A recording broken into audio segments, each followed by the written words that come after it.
அன்பின் ஆண்டவரே, இந்த நாளுக்கு நன்றி சுவாமி. இன்றைக்கும் இந்த வார்த்தைகள் அநேகரை சென்று அடையும்படியாக நாங்கள் ரெக்கார்டிங் பண்ணுகிறோம். என் அன்பு கர்த்தர் எந்த தடையும் வராதபடி பாதுகாத்துக் கொள்ளுங்கப்பா. இது நல்லபடியாக ரெக்கார்டாகி அநேக ஜனங்கள் பரிசுத்தத்திலே வளர்வதற்கும் கர்த்தருடைய சித்தத்துக்குள் தங்களை ஒப்புக் கொடுப்பதற்கும் இந்த வார்த்தைகள் ஏதுவாக அமையட்டும். இப்பொழுது இந்த ஊழியத்தில் ஈடுபட்டிருக்கிற அருமையான தம்பி சிபியையும் அவருடைய அருமையான அம்மாவையும் அடியனையும் உடைய கருத்தை ஒப்புக் கொடுக்கிறேன். எல்லா இன்ஸ்ட்ருமெண்ட்டையும் உடைய கருத்துல ஒப்புக் கொடுக்கிறேன். கரண்ட் மற்றும் கூகுள் மீட் எந்த தடைகளும் வராதபடி கர்த்தர் பாதுகாத்துக் கொள்வீராக. இயேசு கிறிஸ்துவின் மூலம் வேண்டிக் கொள்கிறோம் பரமபிதாவே, ஆமென். ஆண்டவரும் அருமை இரட்சகருமாகிய இயேசு கிறிஸ்துவின் நாமத்தில் உங்களை வாழ்த்தி வரவேற்கிறேன். இந்த நாளிலே பொய் என்னும் அடைக்கலம் என்ற தலைப்பிலே தேவனுடைய வார்த்தையை நாம் கற்றுக்கொள்ளப் போகிறோம். பொய் சொல்லாமல் வாழ முடியாது என்கிற அளவுக்கு இந்நாட்களில் ஜனங்கள் தள்ளப்பட்டிருக்கிறார்கள். நமக்கு வருமானத்துக்காகவும் நாம் நம்மை நிலைநிறுத்திக் கொள்வதற்காகவும் நம்மை பாதுகாத்துக் கொள்வதற்காகவும் ஏதாவது ஒரு வகையிலே பொய் சொல்லக்கூடியது நம்முடைய வாழ்க்கையிலே சாதாரணமாக மாறி போனது. ஏசாயா தீர்க்கதரிசியின் புஸ்தகம் 28ஆம் அதிகாரம் 15ஆம் வசனத்தை பாருங்கள். ஏசாயா 28:15. நீங்கள் மரணத்தோட உடன்படிக்கையும் பாதாளத்தோட ஒப்பந்தம் பண்ணினோம். வாதை பெருவெள்ளமாய் புரண்டு வந்தாலும் எங்களை அணுகாது. நாங்கள் பொய்யை எங்களுக்கு அடைக்கலமாக்கி மாயையின் மறைவிலே வந்து அடைந்தோம் என்கிறீர்கள். இங்கே நாம் பார்க்கிறோம், எப்ராஹிமர் எங்களுடைய வாழ்க்கையிலே நாங்கள் மரணத்தோட உடன்படிக்கை பண்ணி பொய்யை எங்களுக்கு அடைக்கலமாக்கி கொண்டோம் என்று சொல்கிறார்கள். எந்த அளவுக்கு அந்த ஜனங்களோடு பொய் ஊறி போய் இருக்கிறது. நாங்கள் தப்பித்துக் கொள்ள வேண்டுமானால், எங்களுக்கு சாதகமான ஒரு வாழ்க்கை வாழ வேண்டுமானால் பொய் எங்களுக்கு அடைக்கலமாய் இருக்கிறது என்று சொல்கிறார்கள். எனக்கு அருமையான தேவனுடைய அன்பு பிள்ளைகளே, லேவியராகமம் 19ஆம் அதிகாரம் 11ஆம் 12ஆம் வசனங்களை பாருங்கள். லேவியராகமம் 19ஆம் அதிகாரம் 11ஆம் 12ஆம் வசனங்கள். நீங்கள் களவு செய்யாமலும் வஞ்சனை பண்ணாமலும் ஒருவருக்கொருவர் பொய் சொல்லாமலும் இருங்கள். என் நாமத்தை கொண்டு பொய்யானை இடுகிறதினால் உங்கள் தேவனுடைய நாமத்தை பரிசுத்த குலைச்சலாக்காமலும் இருப்பீர்களாக. நான் கர்த்தர்.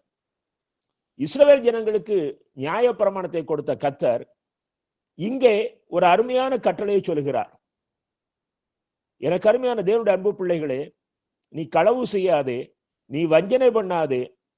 இந்த வரிசையில் அவர் சொல்லுகிற ஒரு வார்த்தை, ஒருவருக்கொருவர் பொய் சொல்லாமல் இருங்கள். உங்களுக்குள் நீங்கள் பொய் சொல்லக்கூடாது. அடுத்த வசனத்துல சொல்லுகிறார், நீ பொய்யானை இடுகிறதினால் என் நாமத்தை பரிசுத்த குலைச்சலாக்குகிறாயே. நான் கர்த்தர் அல்லவா? அவர் பரிசுத்தமான தெய்வம். பரிசுத்தம் இல்லாமல் ஒருவரும் அவரை நெருங்க முடியாது. நான் கர்த்தர், நான் யெகோவா தேவனாக இருக்கிறபடினாலே என்னுடைய ஆளுகையின் கீழ், என்னுடைய பிரசனத்தின் கீழ் இருக்கிற நீங்கள் எக்காரணத்தை கொண்டும் எந்த சூழ்நிலையிலும் பொய் சொல்லக்கூடாது என்பதை இஸ்ரவேல் ஜனங்களுக்கு அவர் கட்டளையாக கொடுக்கிறார். சங்கீதம் 52:3 பாருங்கள். நன்மையை பார்க்கிலும் தீமையையும் யதார்த்தம் பேசுகிறதை பார்க்கிலும் பொய்யையும் விரும்புகிறார். இங்கே சங்கீதக்காரன் சொல்லுகிறார், உண்மை பேசுகிறதை பார்க்கிலும் ஜனங்களுக்கு பொய் பேசுவதுதான் பிடித்திருக்கிறது.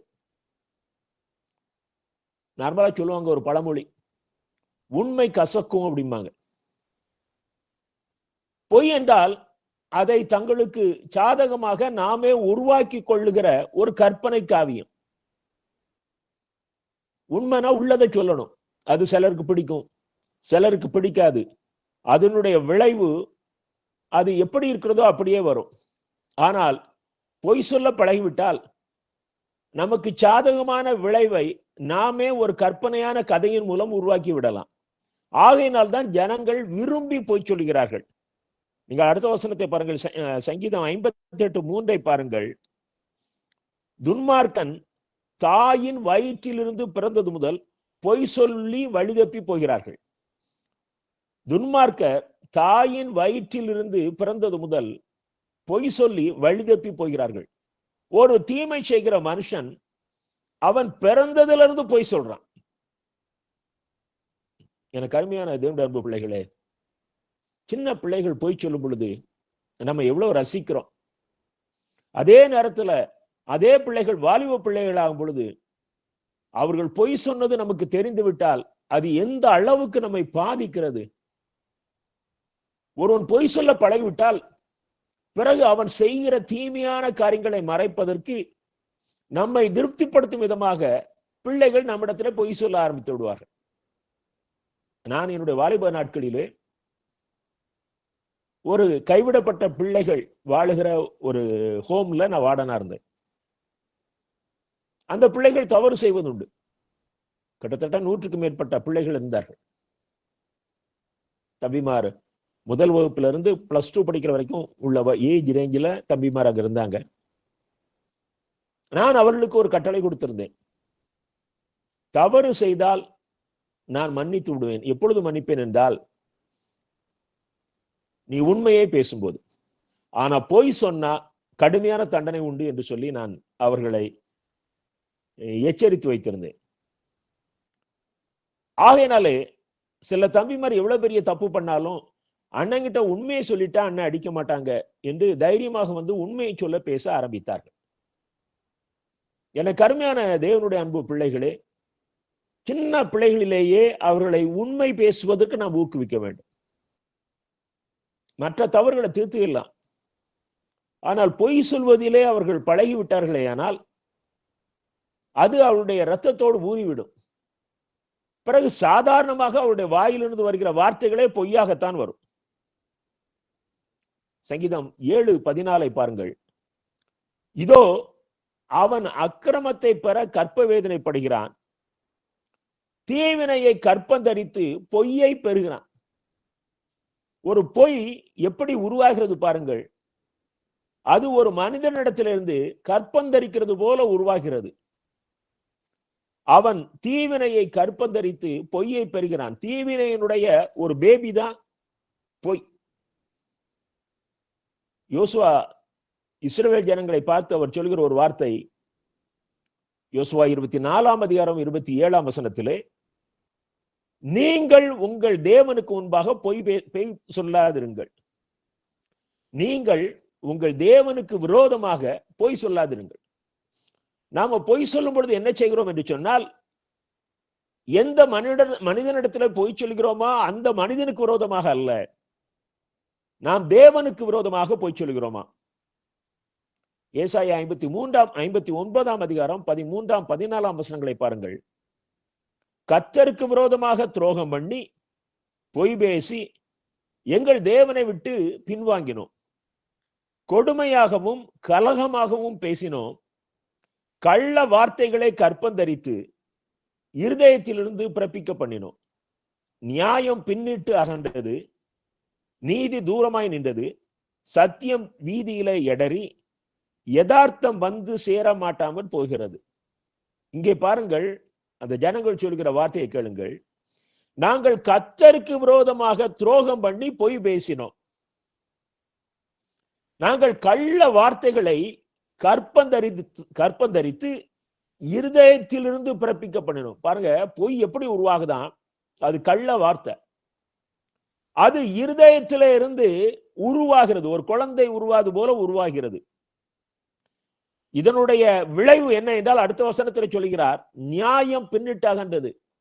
அவர்கள் மத்தியில நியாயம் இல்லை, அவர்கள் தெருக்களிலே சத்தியம் வீதியிலே எடறி யதார்த்தம் சேர மாட்டாமல் போயிற்று. எங்களிடத்திலே எங்களுடைய ஜனங்களுக்குள் உண்மை இல்லாமல் போய்விட்டது. எனக்கு அருமையான தேவனுடைய அன்பு பிள்ளைகளே, இன்றைக்கும் கூட சாதாரணமாக நாம் போய் பேசுகிறோம். யாரும் திட்டமிட்டு எல்லாம் பேசுறது இல்லை. சில நேரங்கள்ல அலுவலகங்கள்ல, மாணவர்கள் ஸ்கூல்கள்ல, தங்களுக்கு அதிகாரிகள், மேல் எஜமான்கள், HM, பிரின்சிபல் இவர்களிடத்துல நாம் லேட்டா வந்ததுக்கான காரணமோ அல்லது வேலை ஸ்தலத்துல ஏன் நீங்க நல்லா ஒர்க் பண்ணலன்னா அதற்கு பதில் சொல்வதற்காகவோ நாம் பொய் சொல்லி விடுகிறோம். இது எப்படி ஆகிவிடுகிறது என்று சொன்னால், நாம் வேலை பார்க்க இடத்துல பொய் சொல்றோம், வீட்டுல பொய் சொல்றோம், உறவுகள் இடத்துல பொய் சொல்றோம், நண்பர்கள் இடத்துல பொய் சொல்றோம், நம்முடைய சமுதாயத்துல பொய் சொல்றோம். இப்படியே பொய் என்பது நமக்கு ஏதோ தவறு இல்லாமல் அது நாம் தப்பித்துக் கொள்வதற்காக நாம் உருவாக்கிய வழிமுறையாக மாறி போனது. நீங்கள் ஆண்டவராய் இயேசு கிறிஸ்து அவர் சீஷர்களிடத்தில் பேசும்போது பாருங்கள், யோவான் 8 அவர் அங்கே கூடி இந்த ஜனங்கள் மத்தியில் பேசுகிறார். யோவான் 8:44 பாருங்கள். நீங்கள் உங்கள் பிதாவாகிய பிசாசானவனால் உண்டானவர்கள். அந்த இடத்துல பரிசேயர் வேதபாரகர்கள்லாம் இருக்கிறாங்க. உங்கள் பிதாவினுடைய இச்சைகளின்படி செய்ய மனதாயிருக்கிறீர்கள். அவன் ஆதி முதற்கொண்டு மனுஷ கொலைபாதகனாய் இருக்கிறான். சத்தியம் அவனிடத்தில் இல்லாதபடியால் அவன் சத்தியத்திலே நிலை நிற்கவில்லை. அவன் பொய்யனும் பொய்க்கு பிதாவுமாய் இருக்கிறபடியால் அவன் பொய் பேசும்போது தன் சொந்தத்தில் எடுத்து பேசுகிறான். பாருங்க, கர்த்தர் எவ்வளவு அழகா சொல்றாரு பாருங்க. அவன் ஆதி முதற்கொண்டு மனுஷ கொலைபாதகனாய் இருக்கிறான். சத்தியம் அவனிடத்தில் இல்லாதபடியினால் அவனுக்குள்ள ஒரு சத்தியம் இல்லை. ஆகையினால்தான் வேத புத்தகத்திற்கு சத்தியம் என்று பெயர். யார் யாருக்குள்ள வேத வார்த்தைகள் இருக்கிறதோ அவர்களால் போய் பேச முடியாது. நான் சொல்லுகிறேன், வேத வார்த்தைகள் மூளையில அல்ல, வேத வார்த்தைகள் இருதயத்திலே இருக்குமே. ஆனால் அவர்களால் துணிந்து பொய் பேச முடியாது. ஆனால் பிசாசுக்குள் சத்தியம் இல்லாதபடியினாலே அவன் சத்தியத்திலே நிலை நிற்கவில்லை. அவன் பொய்யனும் பொய்க்கு பிதாவுமா இருக்கிறான். அவன் சாதாரணமா பொய் தான் பேசுவான். அந்த பொய் அவனிடத்திலிருந்து உற்பத்தி ஆகிறது. அல்லது பொய் பேசுகிறவர்களுக்கு அவன் தகப்பனாக இருக்கிறான். அவன் பொய்க்கு பிதாவாய் இருக்கிறான். அவன் பொய் பேசும்போது தன் சொந்தத்தில் எடுத்து பேசுகிறான். இதுதான் நான் சொன்னேன், பொய் கற்பனையாக உருவாக்கப்படுகிற ஒரு காரியம். அது ஏற்கனவே நடைபெற்ற காரியம் அல்ல, தாங்களாக சொந்தமாக உருவாக்கி கொள்வது. அப்போ ஒருத்தர் பொய் பேசினா அவர்களுக்குள் இந்த பொய்க்கு பிதாவாகிய பிசாசானவன் இருந்து அவர்களை அவிதமாக பேச வைக்கிறான். எரேமியா தீர்க்கதரிசியின் புஸ்தகம் 9:3 பாருங்கள். அவர்கள் பொய்யை பிரயோகிக்க நாவாகிய வில்லை வளைக்கிறார்கள். இந்த பொய் ஒரு மகாபெரிய ஆயுதம். இந்த பொய்யை அவர்கள் பேசுவதற்காக இந்த நாவாகிய வில், நாவுதான் அவங்களுக்கு வில், இதுல இருந்து வெளிப்படுகிற அம்புதான் பொய். இந்த பொய்யை அவர்கள் மற்றவர்கள் மீது எய்வதற்காக தங்கள் நாவாகிய வில்லை வளைக்கிறார்களாம். எனக்கு அருமையான தேவனுடைய அன்பு பிள்ளைகளே, பொய்யானது பிசாசானவனால் உண்டானது. பொய் தேவனுக்கு விரோதமாக நாம் பேசுகிறோம். இது மற்றவர்களை அழிக்கக்கூடிய ஒரு ஆயுதம். எனக்கு அருமையான தேவனுடைய அன்பு பிள்ளைகளே, நாம் பொய் பேசுவதிலே ஒரு நாளும் உடன்பாடு கொள்ளக்கூடாது. நீங்கள் பாருங்கள், நாம் எதற்காக பொய் பேசுகிறோம் என்பதை இன்னைக்கு நாம் சுருக்கமாக விரைவாக பார்த்து முடிப்போம். பொய் கோழைகளின் ஆயுதம். பொய் கோழைகளின், பயந்தவர்களின், அஞ்சுகிறவர்களின் ஆயுதம். ஏசாயா தீர்க்கதரிசியின் புஸ்தகம் 51:11 பாருங்கள். நீ யாருக்கு அஞ்சி பயப்படுகிறாய்? நீ பொய் சொல்லுகிறாயே, நீ என்னை நினையாமலும் உன் மனதிலே வைக்காமலும் போகிறாய். நான் வெகு காலம் மௌனமாயிருந்தேன் அல்லவா, ஆகையால் எனக்கு பயப்படாது இருக்கிறாய். நீ யாருக்கு அஞ்சி பயப்படுகிறாய்? நீ பொய் சொல்லுகிறாய். நமக்குள்ள ஒரு பயம் வரும்போது தைரியமாக நம்மால் உண்மையை சொல்ல முடியவில்லை. உண்மையில உண்மை சொல்லணும் அப்படின்னா ஒரு தைரியம் வேணும். ஏதோ ஒரு தப்பு செய்துவிட்டு தான் நம்ம மறைப்போம். ஏன் ஆபீஸ்க்கு லேட்டா வந்தா? சார், வரும்போது இப்படி ஒரு காரியம் ஆயிட்டு, நான் யார்கிட்ட பேசிட்டு வந்தேன், அல்லது வீட்டுல புறப்படுறதுக்கு லேட் ஆயிட்டு. ஒருவேளை அந்த பதில் உன்னுடைய மேலதிகாரிக்கு திருப்தி இல்லாத அல்லது அவருக்கு கோபத்தை உண்டாக்குற ஒரு பதிலா இருக்கலாம். ஆனால் உனக்குள்ளே ஒரு திருப்தி ஏற்படும். நான் கர்த்தருக்கு முன்பாக உண்மையை பேசிவிட்டேன் என்கிற ஒரு திருப்தி ஏற்படும். அப்ப நம்ம ஏன் பொய் சொல்றோம்? நாம் ஒரு கோழையாய் இருப்பதினாலே அல்லது நாம் மனுஷர்களுக்கு பயப்படுகிறதுனாலே நாம் பொய் பேசுகிறோம். பிள்ளைகள் பெற்றோர் அடிப்பார்கள் என்று பயந்து பொய் சொல்வதுண்டு. அதனால்தான் நான் சொன்னேன், நான் என்னுடைய ஹோம்ல இருந்த பிள்ளைகளுக்கு அவர்கள் உண்மையை பேசுவார்களானால் அவர்கள் செய்த தவறு மன்னிக்கப்படும் என்று சொல்லி, நீங்களும் கூட உங்க பிள்ளைகளுக்கு பொய் பேசாமல் இருப்பதற்குரிய சூழ்நிலையை உருவாக்கி அவர்கள் பொய் பேசாதபடினாலே அவர்களை என்கரேஜ் பண்ணி அவங்க செஞ்ச தப்பெல்லாம் நீங்க மன்னிச்சிடலாம். ஏன்னா சின்ன வயதுல நாம உருவாக்குவதுதான் அவர்கள் வளர்ந்து வரும் பொழுது அவர்களுக்குள் இருந்து அது நன்மையான காரியத்தை அவர்களுடைய வாழ்க்கையில வெளிப்பட உதவி செய்யும்.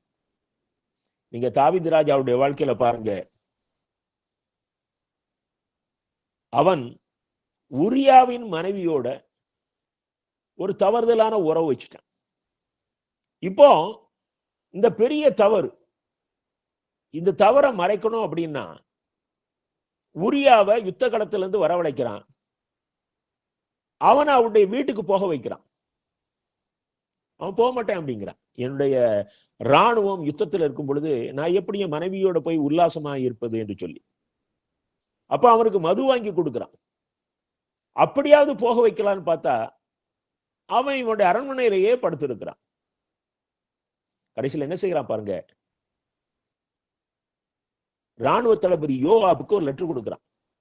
மும்முரமாக யுத்தம் நடக்கிற இடத்துல நீங்க முன்னால உரியாவை நிறுத்தி அவனை மரணத்துக்கு ஒப்பு கொடுத்துருங்கன்னு சொல்றான். ஏன்? ஒண்ணு, இந்த தப்பு நான் செஞ்ச தப்பா ரெக்கார்ட் ஆயிடக்கூடாது, அது உரியாவுக்கு தெரிஞ்சிடக்கூடாது. அப்போ உரியா தன்னுடைய மனைவியோடு சேர்ந்து விட்டால் நான் பண்ணின தவறு மறைக்கப்பட்டு விடும் என்று நினைக்கிறான். இல்லை என்றால் உரியா மடிந்து போனால் நாம் பத்சேபால நாம சேர்த்துக் கொள்ளலாம், அதுக்கு பிறகு பிரச்சனை இல்லைன்னு நினைக்கிறான். பாருங்க எவ்வளவு ஒரு பொய் நாடகத்தை இங்க தாவீது ராஜா அரங்கேற்றுகிறார். எனக்கு அருமையான தேவனுடைய அன்பு பிள்ளைகளே, இவ்வளவு பெரிய ராஜா ஒரு தப்பு செய்த பொழுது உரியாவுக்கு பயந்த ஒரு கோழையாக மாறுகிறார். அதுதான் விளைவு.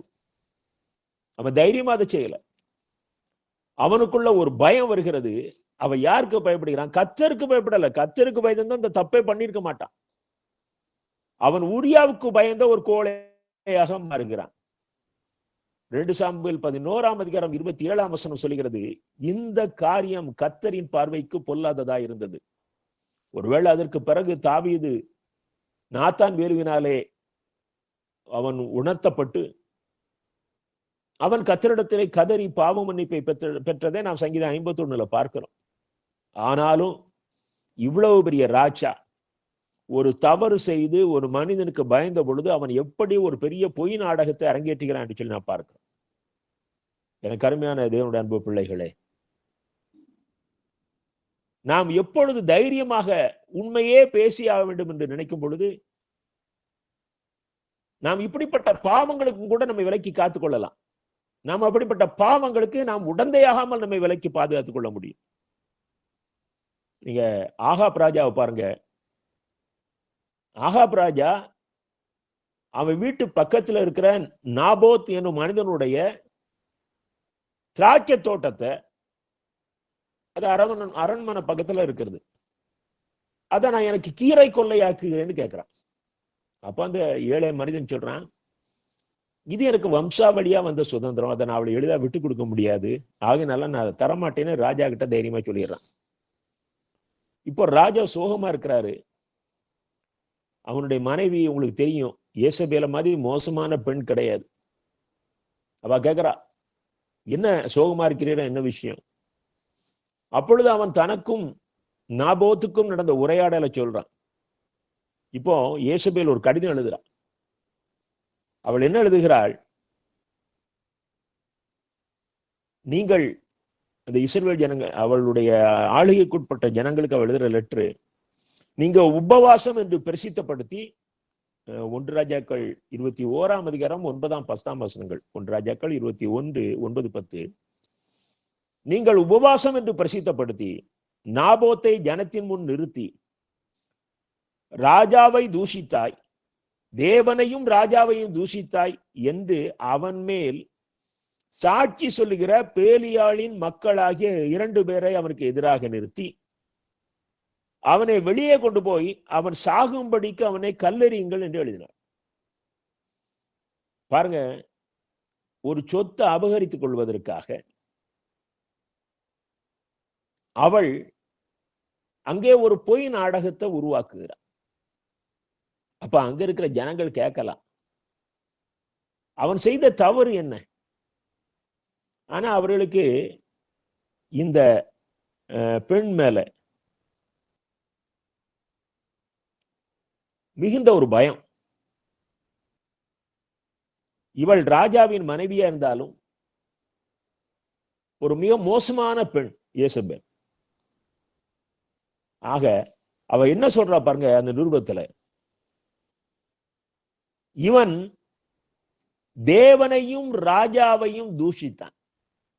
ஒரு பொய் சாட்சியை, பொய் கற்பனையை உருவாக்கி அந்த பொய்யை சொல்லி நீங்கள் அவனை கல்லெறிந்து கொண்டு விடுங்கள்.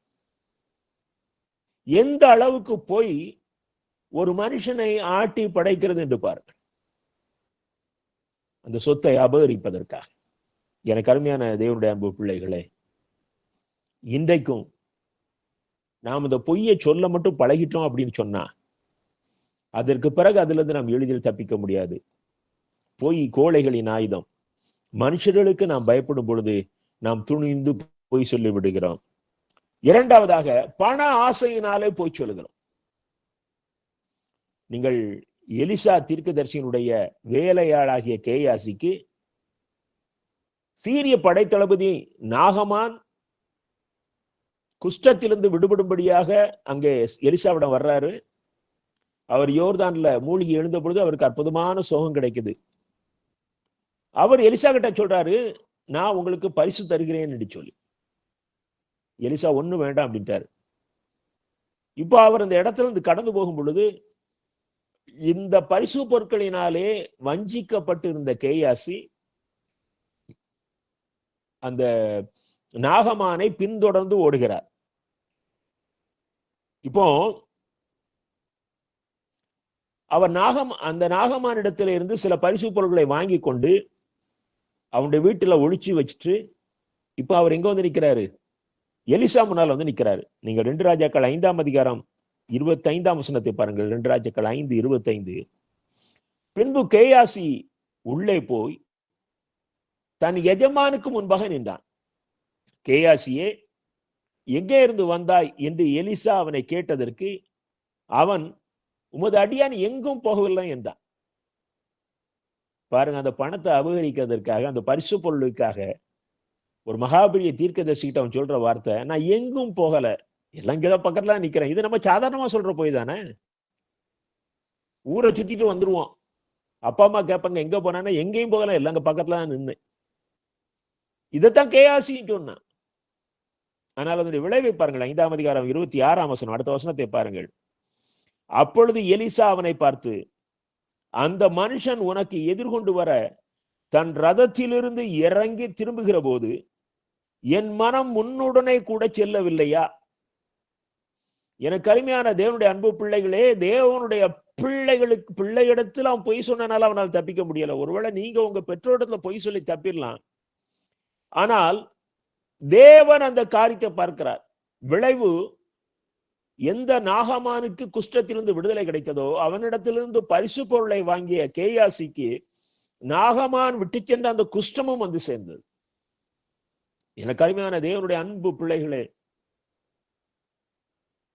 பண ஆசையினாலே பொய் சொல்லாதீர்கள். மிக சில வியாபாரிகிட்ட கேட்டா சொல்லுவாங்க, பொய் சொல்லாம வியாபாரம் பண்ண முடியாது. அலுவலகத்துல வேலை பார்க்கிறவர்கள் பொய் சொல்லாம என்னுடைய மேலதிகார இடத்துல நல்ல பேர் வாங்க முடியாது. ஆக நாம் ஒவ்வொரு காரியத்திலும் பொய்யை நமக்கு மூலதனமாக்கி கொள்ளுகிறோம். அன்றைக்கு புதிய ஏற்பாட்டு திருச்சபையிலே எல்லா விசுவாசிகளும் தங்களுடைய சொத்துக்களை விற்று ஒரு இடத்துல வைத்து அவர்கள் ஐக்கியமாக வாழ்ந்து வந்தார்கள். அவருடைய உணவு எல்லா தேவைகளும் ஒரே இடத்திலே சந்திக்கப்பட்டது. அந்நாட்களில் அனனியா சப்பிராள் என்ற ஒரு தம்பதி தங்களுடைய சொத்தை விற்று அதிலே ஒரு பகுதியை வசனம் சொல்கிறது அவர்கள் வஞ்சித்து வைத்து, அவர்கள் ஏமாற்றி வைத்து விட்டு மீதியுள்ள அந்த பணத்தோடு அப்போஸ்தலனாகிய பேதுருவினிடத்திலே வருகிறார்கள். அப்போஸ்தலர் 5ஆம் அதிகாரம் 3ஆம் வசனத்தை பாருங்கள். பேதுரு அனனியாவை நோக்கி, அனனியாவே, நிலத்தின் கிரயத்தில் ஒரு பங்கை வஞ்சித்து வைத்து பரிசுத்தாவியினிடத்தில் பொய் சொல்லும்படி சாத்தான் உன் இருதயத்தை நிரப்பினதென்ன? இவன் ஒண்ணுமே சொல்லல, ஆனால் கர்த்தர் தம்முடைய பிள்ளைகளுக்கு வெளிப்படுத்தி விட்டார். இவன் என்ன சொல்லியிருக்கணும்? நாங்க இவ்வளவுக்கு வித்தோம், எங்களுடைய சுய தேவைக்காக நாங்கள் கொஞ்சம் எடுத்துக்கிட்டு மீதியை மட்டும் கொண்டு வந்தோம் அப்படின்னு சொன்னா மனிதர்கள் வருத்தப்படுவார்கள், கர்த்தர் வருத்தப்பட மாட்டார். ஏனால் இது மனிதர்களாக உருவாக்கி கொண்ட ஒரு சட்டம் தான். அன்னைக்கு ரட்சிக்கப்பட்ட பிள்ளைகள் ஒன்று கூடி நாம் ஒருமித்து இருப்போம் என்று எடுத்த முடிவு மனிதர்களாக உருவாக்கி கொண்ட ஒரு சட்டம். ஆனால் இவன் தேவனுக்கு விரோதமாக செய்த காரியம் இவன் அபகரித்தது அல்ல, இவன் சொன்ன பொய்.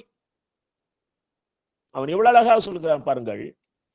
நிலத்தின் கிரயத்தில் ஒரு பங்கை வஞ்சித்து வைத்து பரிசுத்தாவினிடத்தில் பொய் சொல்லும்படி சாத்தான் உன் இருதயத்தை நிரப்பினது என்ன? 4வது வசனத்தின் கடைசி வரிகளை பாருங்கள். நீ மனுஷனிடத்தில் அல்ல தேவனிடத்தில் பொய் சொன்ன.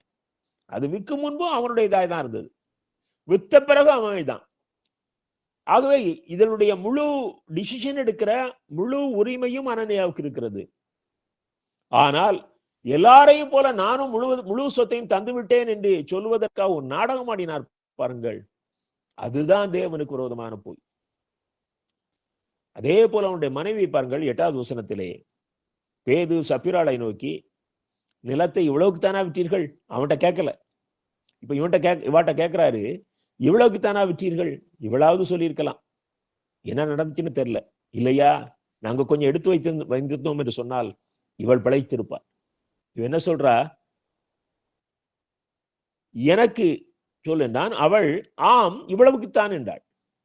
9வது வசனம், பேதுரு அவளை நோக்கி, கர்த்தருடைய ஆவியை சோதிக்கிறதற்கு நீங்கள் ஒருமனப்பட்டது என்ன? பரிசுத்த ஆவியானவருக்கும் விரோதமாக பொய் சொல்வதில்லை கணவனும் மனைவியும் இணைந்து ஏன் செயல்பட்டீர்கள் என்று கேட்கிறார். எல்லாருமே தேவனுடைய பிள்ளைகளே, என் நாட்களிலே தசமபாகம் அநேகரை பொய் சொல்ல வைக்கிறது. தசமபாகம் பழைய ஏற்பாட்டு உபதேசம் தான். புதிய ஏற்பாட்டுல ஆண்டவராய் இயேசு கிறிஸ்து புதிய உடன்படிக்கையில நமக்கு தசமபாகத்தை எங்கேயும் வலியுறுத்தல. புதிய உடன்படிக்கை என்பது மனப்பூர்வமாய் உற்சாகமாய் கொடுக்கத்தான் கர்த்தர் வலியுறுத்துகிறார். உன் பணம் உனக்கு இடர்லாய் இருக்குமே, ஆனால் உன்னுடைய முழு சொத்தையும் விட்டு நீ வெளியே வா அப்படிங்கிறார். நீ தேவனிடத்துல நெருங்குவதற்கு உன் பணம் உனக்கு இடர்லாய் இருக்குமே. ஆனால் ஆகவே உன்னால எவ்வளவு உற்சாகமா கொடுக்க முடியுமோ, நீங்க அப்போஸ்தலன் பவுல் சொல்றாரு, மக்கதோனியா திருச்சபை மக்கள் தங்களுடைய மிகுந்த தருத்திரத்திலும் அவர்கள் மிகுந்த உதாரத்துவமாய் கொடுத்தார்கள் என்று சொல்லி பார்க்கிறோம். ஆகவே இன்றைக்கு இந்த தசம பாகத்தை சில தனிநபர்கள் திருச்சபையிலே வலியுறுத்திய பொழுது இந்த ஜனங்கள் தங்களுடைய முழு வருமானத்திலும் பெர்ஃபெக்டாக உண்மையாக அந்த தசமபாகத்தை கொடுக்க முடியாமல் அவர்கள் திருச்சபையிலே பொய் சொல்ல ஆரம்பித்து விட்டார். ஆனா இது பாரம்பரிய திருச்சபையில இந்த பொய் கிடையாது. அவங்க அங்க விரும்பினபடி அவங்க காணிக்க போடலாம், யாரும் அவர்களை வலியுறுத்துவதில்லை. ஒரு அருமையான ஒரு நல்ல ஊழியக்காரர், அவர் திருச்சபை நடத்துகிற போதகர், அவர் காணிக்கை குறித்து உபதேசிக்கவே மாட்டார். அவரை தன்னுடைய செய்தியில ஒரு நாள் சொல்றாரு, உன்னால 2 ரூபாய் தான் சந்தோஷமா போட முடியும்னா நீ அதை போடு. நீ 5 ரூபா போட்டா உனக்கு மனதுல கொஞ்சம் துக்கம் ஏற்படும் அப்படின்னா நீ 5 ரூபா போடாத அப்படிங்கிறார். நீ போடுகிற காணிக்கையை உற்சாகமாக போடும் பொழுதுதான் கர்த்தர் ஏற்றுக்கொள்வார். ஆனால் இன்றைக்கு இந்த தனிநபர்கள் நடத்துகிற திருச்சபையிலே தாங்கள் வளருவதற்காக ஒரு டாக்ஸ் மாதிரி கம்பல் பண்ணி தசமபாகம் போடு அப்படிங்கிறாங்க. ஆகையினாலே பெரும்பாலான ஜனங்கள் அதை கொடுக்க மனதில்லாமல், அதே நேரத்துல அந்த சபையிலிருந்தும் விலக முடியாத அந்த போதகரிடத்திலும் நல்ல பெயர் வாங்க வேண்டும் என்பதற்காக அந்த தசமபாக கவருக்குள் அவர்கள் பொய்யை வைக்கிறார்கள். காணிக்கையை வைக்கிறார்கள் என்று சொல்ல மாட்டேன், அது பொய்யை வைக்கிறார்கள். இப்படி பொய் சொல்லும்படியாக சில போதகர்களாலே ஜனங்கள் தூண்டப்படுகிறார். சபை ஜனங்களுக்கு ஃப்ரீடம் கொடுக்கணும். இயேசு கிறிஸ்து புதிய உடன்படிக்கையிலே நமக்கு நல்ல ஃப்ரீடம் இருக்கு. நாம் நிதானித்து நாம் பாவம் செய்கிறோமா இல்லையா என்பதை தீர்மானித்து செயல்படுவதற்கான ஒரு சுதந்திரம் நமக்கு கற்றுக் கொடுத்திருக்கு. அப்படி இருக்கும் பொழுது இப்படிப்பட்ட காரியங்களை வலியுறுத்துவதை காட்டிலும் ஜனங்களுக்கு ஊழியத்தை குறித்த தரிசனத்தையும் திருச்சபையினுடைய ஆத்தும ஆதாய பணிகளை குறித்த ஒரு வாஞ்சையையும் உருவாக்குமேயானால் ஜனங்கள் தசமபாகம் இல்லை 20% கொடுப்பாங்க, அதுக்கு மேலும் கொடுப்பார்கள். அப்படிப்பட்ட தரிசனத்தை உருவாக்கி ஊழியத்தின் தேவையிலே பங்கு கொள்ளுங்கள் என்றுதான் நாம் கற்றுக் கொடுக்க வேண்டுமே ஒழிய பழைய ஏற்பாட்டின் உபதேசத்தை கரங்களிலே எடுத்துக்கொண்டு அதை வலியுறுத்தி இன்றைக்கு ஜனங்களை பொய் சொல்வதற்கு தூண்டுகிறவைகளாக திருச்சபைகள் மாறி போனது. 2 கொரிந்தியர் 9ஆம் அதிகாரம் 7ஆம் வசனத்தை பாருங்கள். அவனவன் விசனமாயும் அல்ல, கட்டாயமாயும் அல்ல, தன் மனதில் நியமித்தபடியே கொடுக்க கடவன்.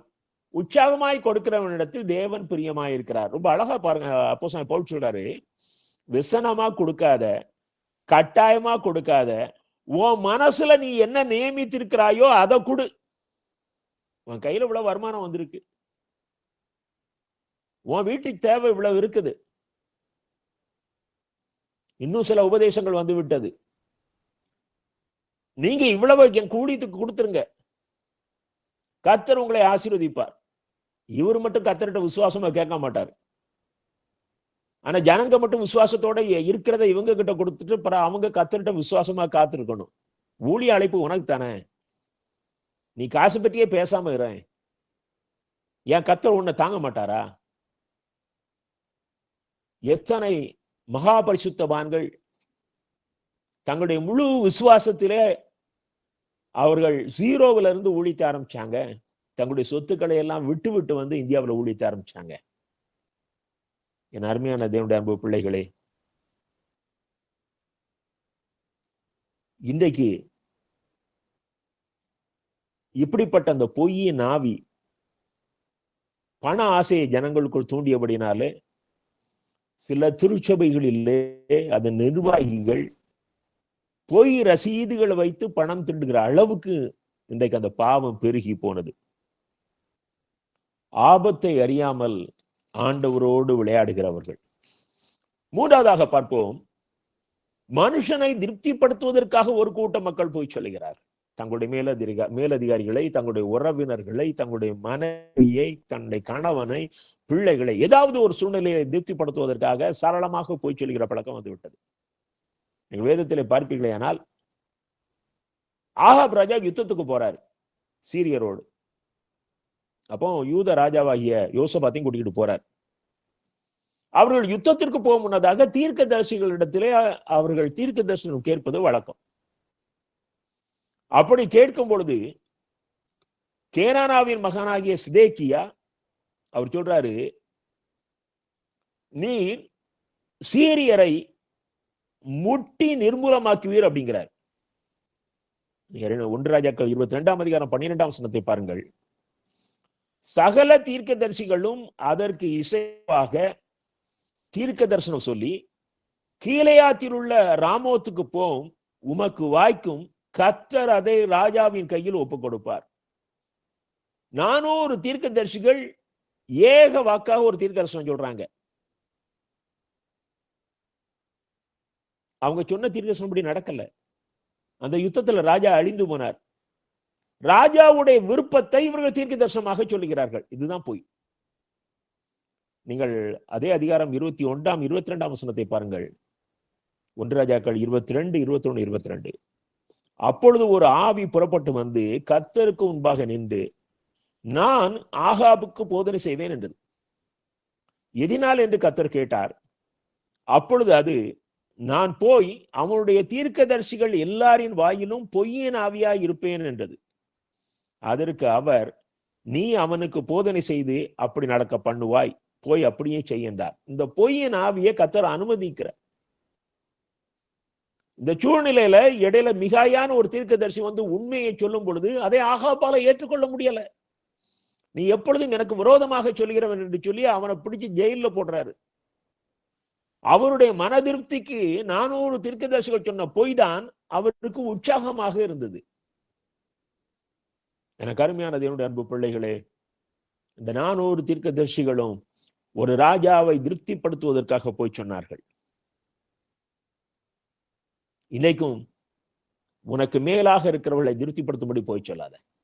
சில நேரத்தில் நம்ம சாதாரணமா கணவனை திருப்திப்படுத்துவதற்காக மனைவியும், மனைவியை திருப்திப்படுத்துவதற்காக கணவர்களும் பொய் சொல்வது இன்றைக்கு இந்த உலகத்துல நடைமுறையாகி போன காரியமாயிருக்கு. என் அன்பு தேவனுடைய பிள்ளைகளே, உங்க மனசுல ஒரு காரியம் இருந்தா நீங்க பொய் சொல்ல மாட்டீங்க. அது பொய்க்கு பிதாவினிடத்திலிருந்து வருகிற ஒரு அனுபவம். அது சாத்தான் இடத்திலிருந்து நம்மிடத்துல வெளிப்படுகிற ஒரு அனுபவம். ஆகினால்தான் நீங்க மிக அழகாக சொல்கிறாரு, பொய்யின் ஆவிதான் வந்து கேட்குது, நான் போய் அவங்களுக்கு போதனை செய்வேன் என்று சொல்லி. அது சாத்தான் இடத்திலிருந்து வருகிற ஒரு ஆவி. மத்தேயு 6ஆம் அதிகாரம் 59ஆம் 60ஆம் வசனங்கள்ல பாருங்க, பிரதான ஆசாரியரும் மூப்பரும் சங்கத்தார் யாவரும் இயேசுவை கொலை செய்யும்படி அவருக்கு விரோதமாய் பொய் சாட்சி தேடினார்கள். 60வது வசனம், ஒருவரும் அகப்படவில்லை, அநேகர் வந்து பொய் சாட்சி சொல்லியும் அவர்கள் சாட்சி ஒவ்வவில்லை, கடைசியிலே 2 பொய் சாட்சிகள் வந்தார்கள். அப்போ இந்த பிரதான ஆசாரிகளை திருப்திப்படுத்துவதற்காக 2 பேர் பொய் சாட்சி சொல்வதற்கு தங்களை ஒப்புக் கொடுக்கிறார். தேவனுடைய ஆலயத்தை இடித்து 3 நாளைக்குள்ளே அதை கட்ட என்னாலே ஆகும் என்று இவர் சொன்னார் என்பதுதான் அது பொய் சாட்சி. அவர் சொன்னது அவருடைய சரீரமாகி ஆலயத்தை சொன்னார். அவர்களோ அதை திரித்து அது எருசலேம் ஆலயம் என்று பொய் சாட்சி சொல்லி அவரை அந்த கொலை குற்றத்துக்காக, அந்த கொலை தண்டனைக்கு அவரை நியமித்தார்கள். என் அருமை தேவனுடைய அன்பு பிள்ளைகளே, கோழைகளுடைய ஆயுதம் பொய். பொய் பண ஆசையினால வருகிறது.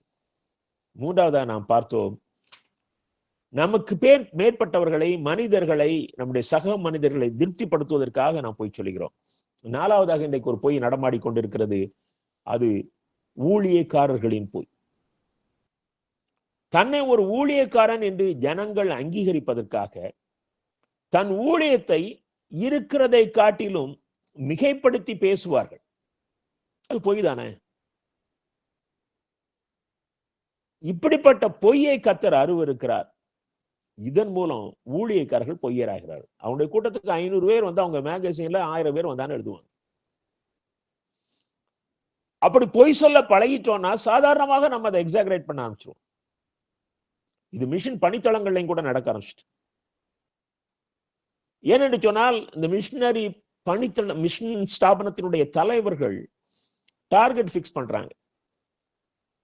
அப்ப எல்லோரும் நான் இந்த மாசம் 100 பேரை ஆண்டவருக்குள் வழி நடத்தினேன் அப்படின்னு சொல்லும் பொழுது 10 பேரை வழி நடத்தினவர் வேற வழி இல்லாம அவர் ஒரு எண்ணிக்கையை கூட்டி சொல்ல ஆரம்பிக்கிறார்கள். பிறகு அவங்க பேரு அட்ரஸ் கேட்கும்போது அதுவும் போய் சொல்றாங்க. ஊழிய ஸ்தாபனங்கள் ஒரு நாளும் டார்கெட் பிக்ஸ் பண்ணக்கூடாது. டார்கெட் பிக்ஸ் பண்ணா அது ஜெபத்துல தான் வைக்கணும். ரிசல்ட் வர்றதை ஏத்துக்கணும். ஒரு ஆத்துமா சந்திக்கப்படுவது மிஷனரியுடைய திறமையான ஊழியத்தினால் அல்ல, கர்த்தருடைய கிருபையினால.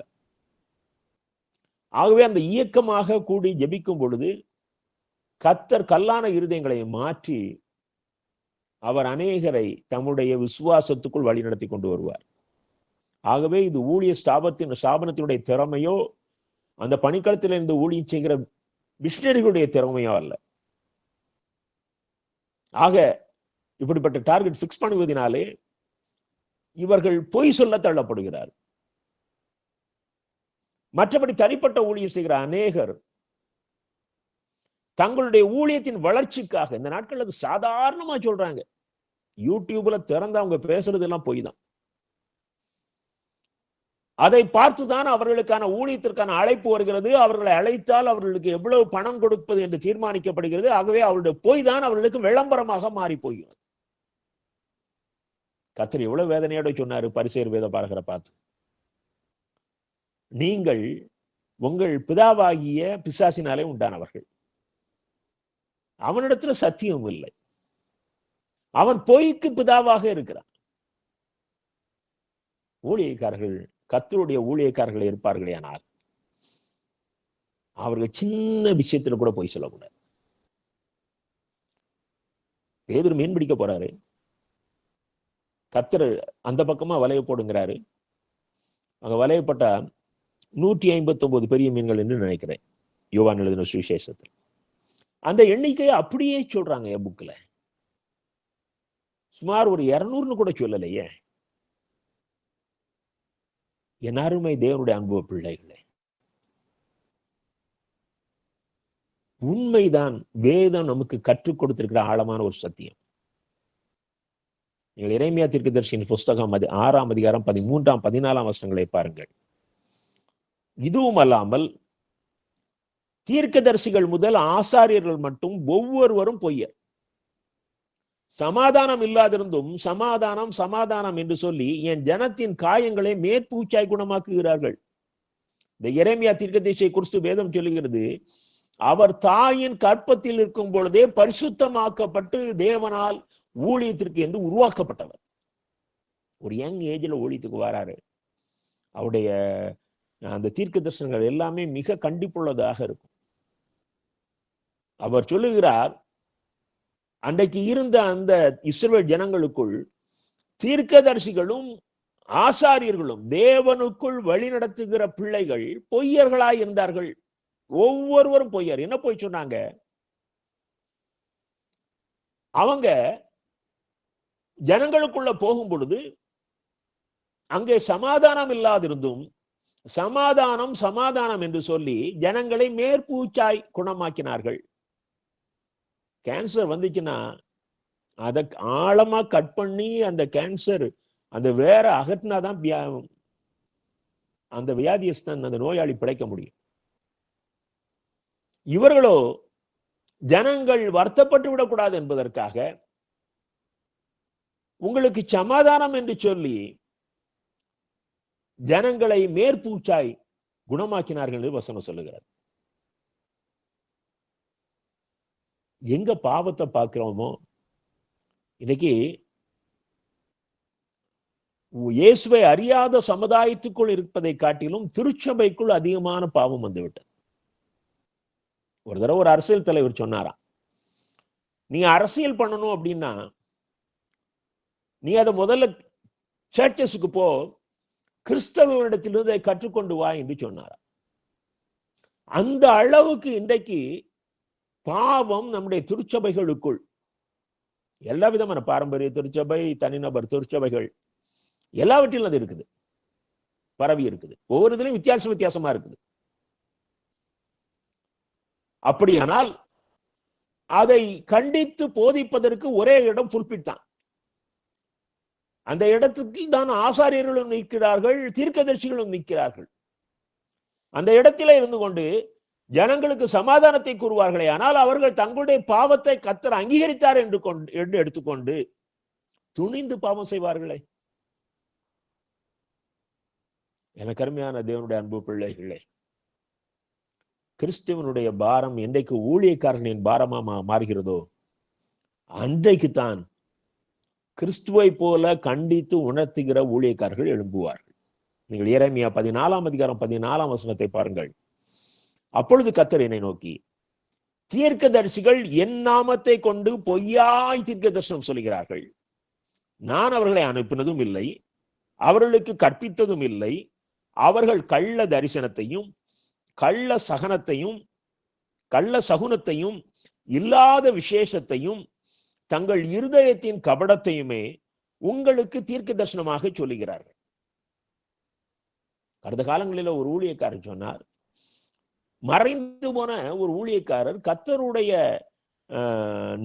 கர்த்தருக்கு நிர்வாக ரீதியாக உதவி செய்கிற அந்த கூட்டத்திலே அவரும் ஒரு ஆலோசகராக அமர்ந்திருக்கிறார் என்று சொல்லி இந்த அளவுக்கு கள்ள தீர்க்க தரிசனம் இன்றைக்கு ஜனங்களிடத்துல, வேதத்துல அப்படி இயேசு கிறிஸ்துவுக்கு கன்சல்டேஷன் கமிட்டி எல்லாம் இருக்குன்னு பைபிள்ல போடல. ஆகவே பொய்கள் உருவாக்கப்படுகிறது.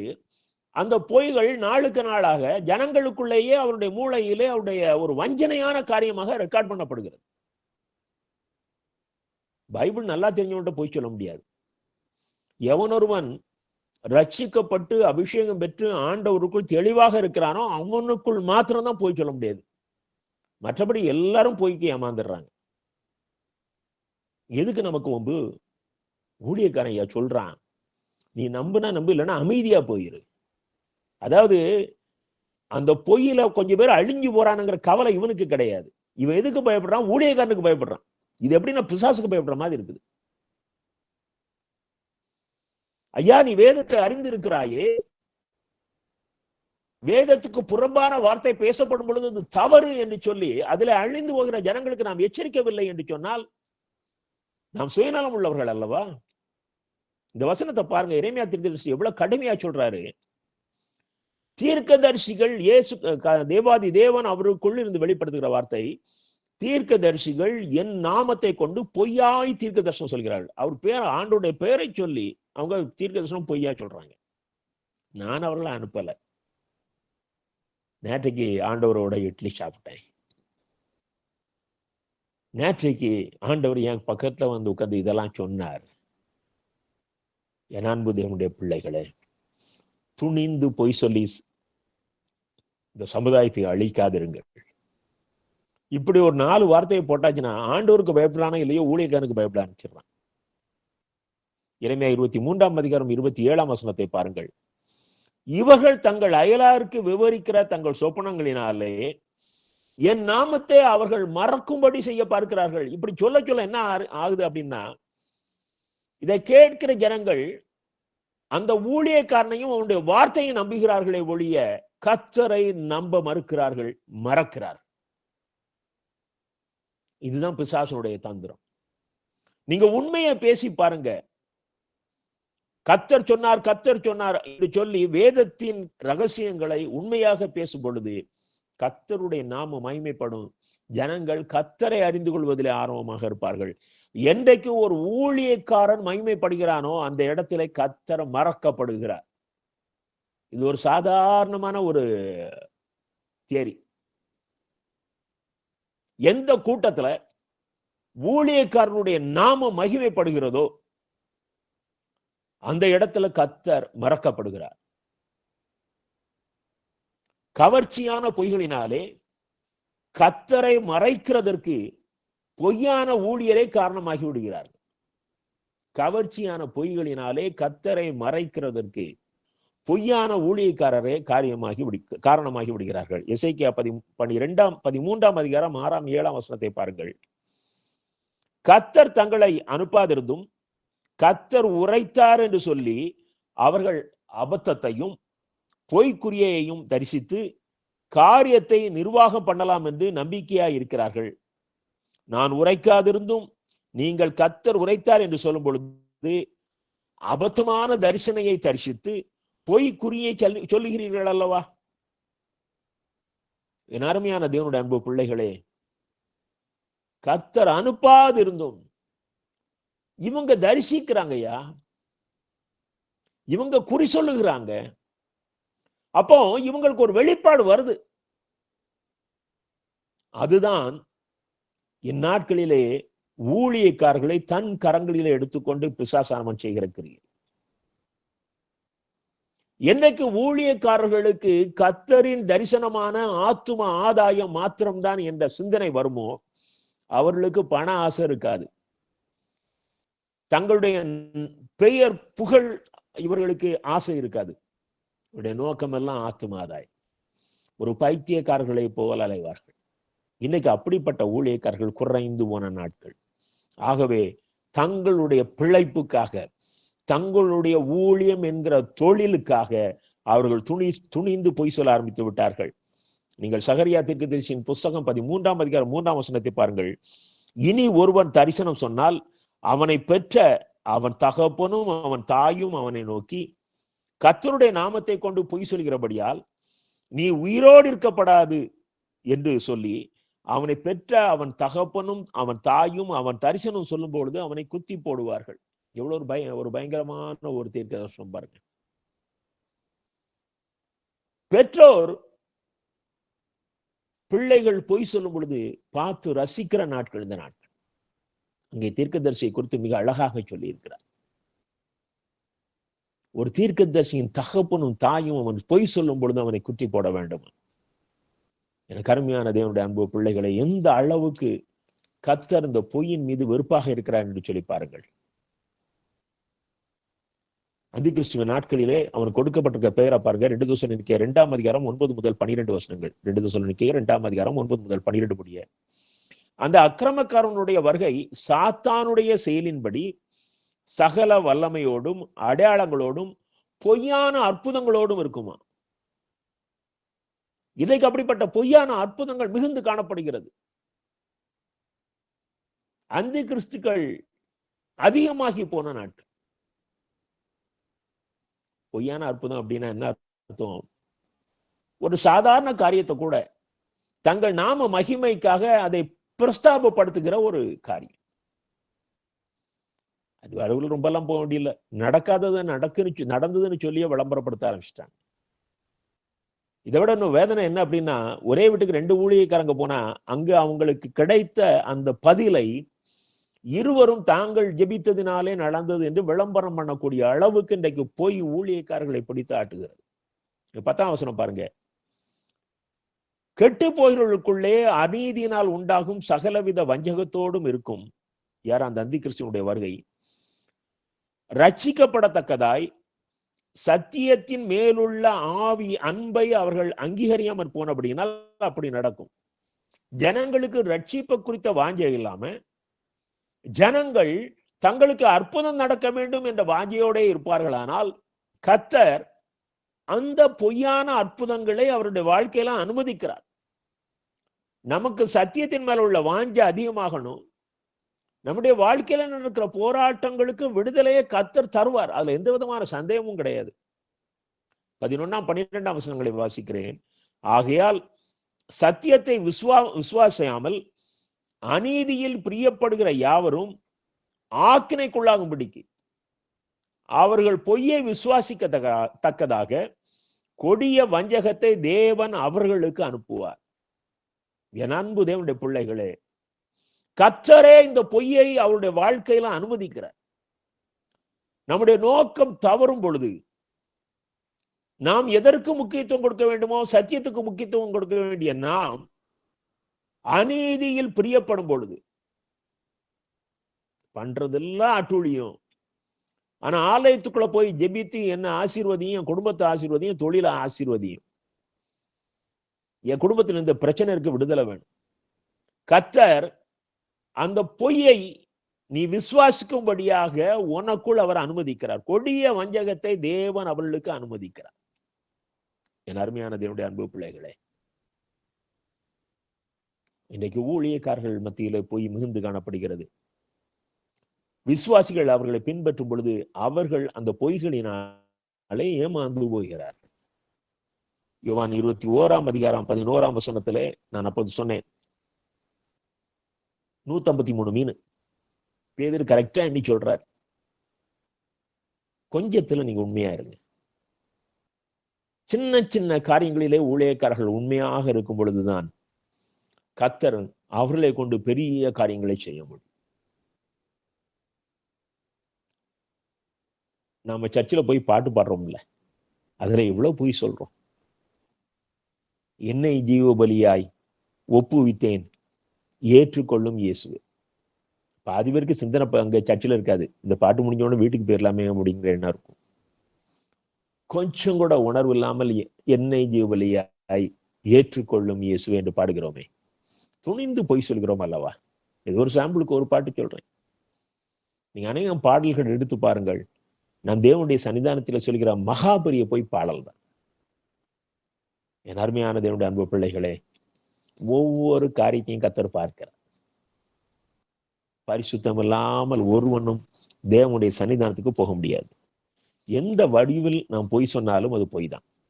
வேதம் சொல்லுகிறது, தீத்து 1 அதிகாரம் 3 எபிரேயர் 6 அதிகாரம் 18 அவர் பொய்யுராயாத தேவனம்.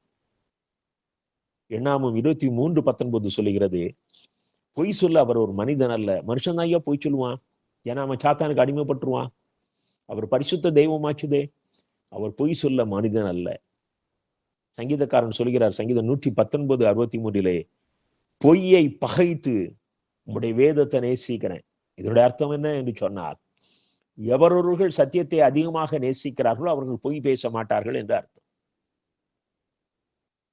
இன்னும் பாருங்கள், வெளிப்படுத்தல் 22:5, பொய்யை விரும்பி அதன்படி செய்கிற யாவரும் பரலோகத்துக்கு புறம்பே இருப்பார்கள். பொய்யை விரும்பி அதன்படி செய்கிறவர்கள் அவர்கள் புறம்பே இருப்பார்கள் என்று சொல்லி வேதம் சொல்லுகிறது. வெளிப்படுத்தல் 21:27 பாருங்க, தீட்டுள்ளதும் அருவருப்பையும் பொய்யையும் நடப்பிக்கிறதுமாகிய ஒன்றும் பரலோகத்தில் பிரவேசிப்பதில்லை. பொய் எவ்வளவு பெரிய பாவம், நாம் அதை பாவமாவே எடுப்பதில்லையே. பொய்ய ஒரு நல்ல ரசனையான ஒரு ஹாபியால எடுத்துக்கொண்டோம். ஆனால் வேதம் எச்சரிக்கிறது, வெளிப்படுத்தல் 21:8 பாருங்கள், பொய்யர் அனைவரும் 2ஆம் மரணமாகிய அக்னியும் கந்தகமும் எரிகிற அக்னி கடலிலே தள்ளப்படுவார்கள். 3 இடத்துல இந்த பொய்யை பற்றி ஆண்டவராய் இயேசு கிறிஸ்து எச்சரித்திருக்கிறாரே. என் அன்பு தேவனுடைய பிள்ளைகளே, இன்றைக்கு ஒரு தீர்மானம் பண்ணுவோம். சிறியதோ பெரியதோ என் வாழ்க்கையில எந்த சூழ்நிலையிலும் பொய் சொல்ல மாட்டேன்.